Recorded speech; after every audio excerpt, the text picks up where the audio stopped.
This is the world of Gog and Magog.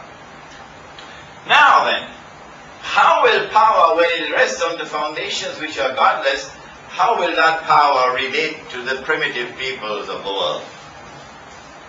With Zulkarnain, he had the good sense to leave them as they were.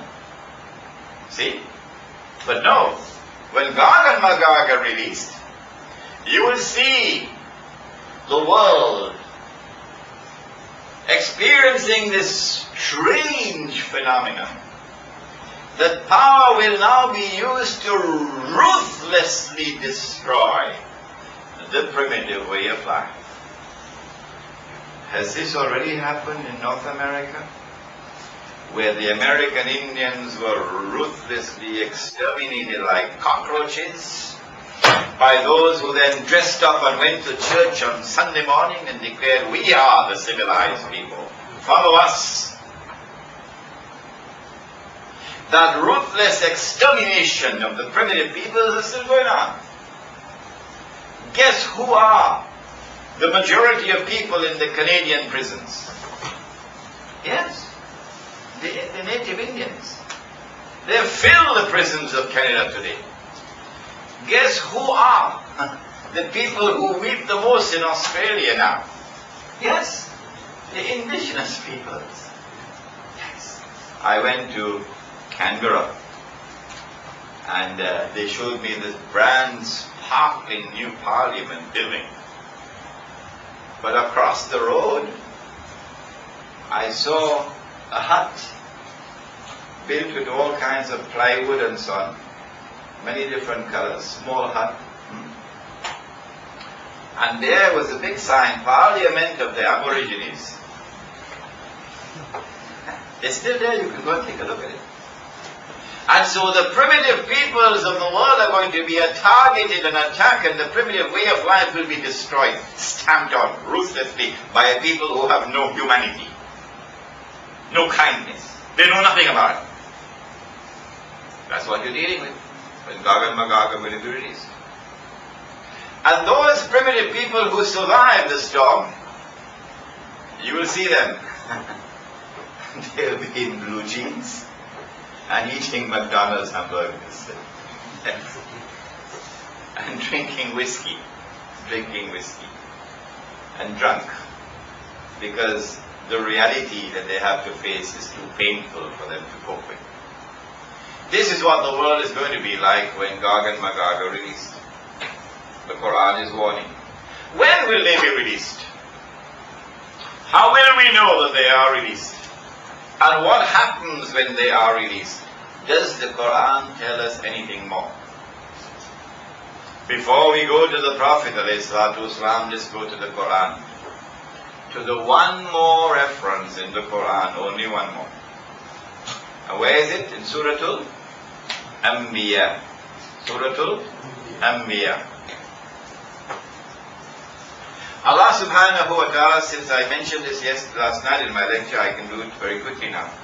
Allah subhanahu wa ta'ala speaks about a town. All those who were there yesterday, put up your hand. Good. He speaks about a town which he destroyed, the people were expelled, and then he placed a ban on them, they could never return until Gog and Magog are released.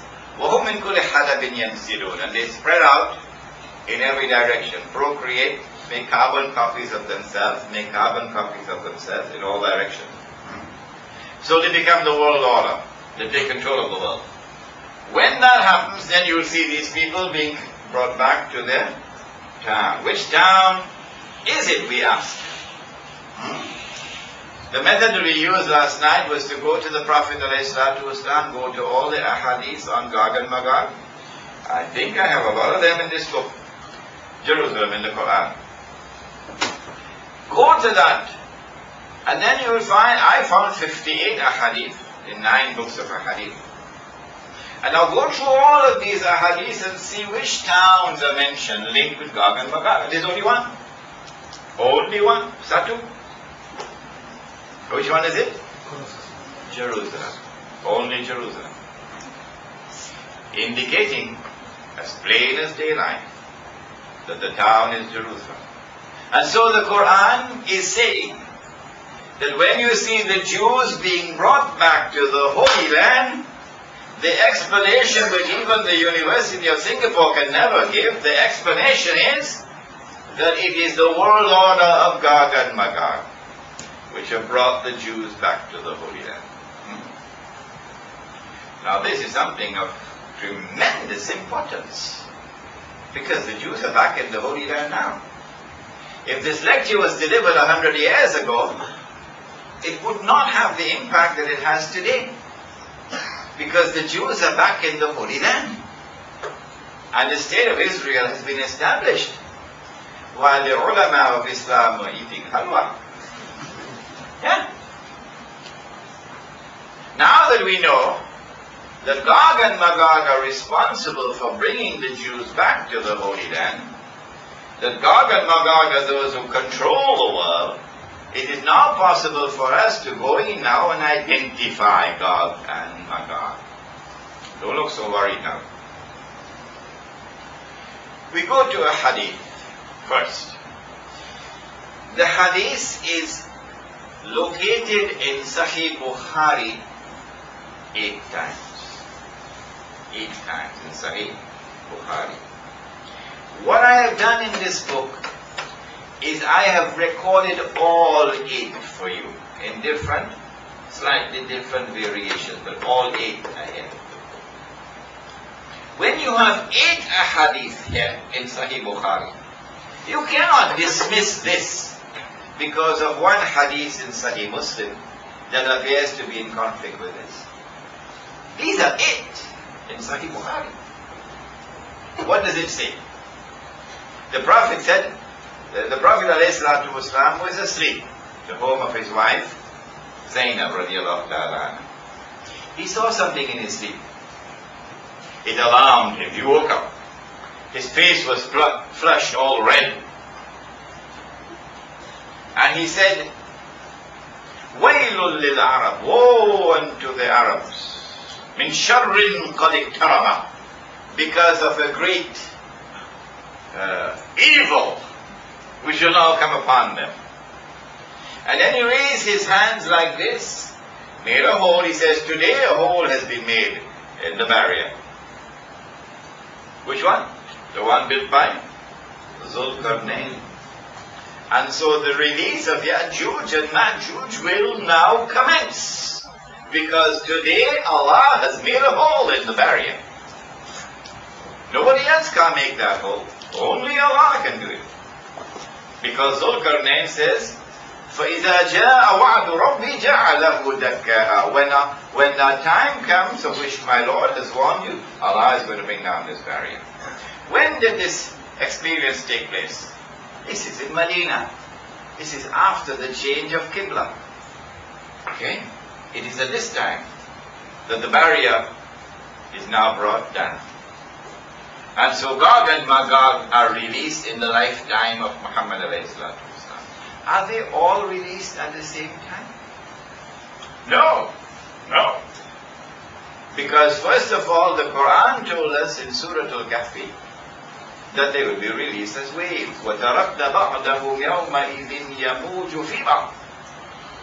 And secondly, there is a hadith in Sahih Muslim which tells us that when Gog and Magog are released, the first of them will pass by the Sea of Galilee and start to drink the water. I said it last night, didn't I? And by the time the last of them pass, they will say, there used to be water here. It takes a long time to drink out a whole lake of water, isn't it? So the release of Ya'juj and Ma'juj is going to take a long time. They will not all be released at the same time.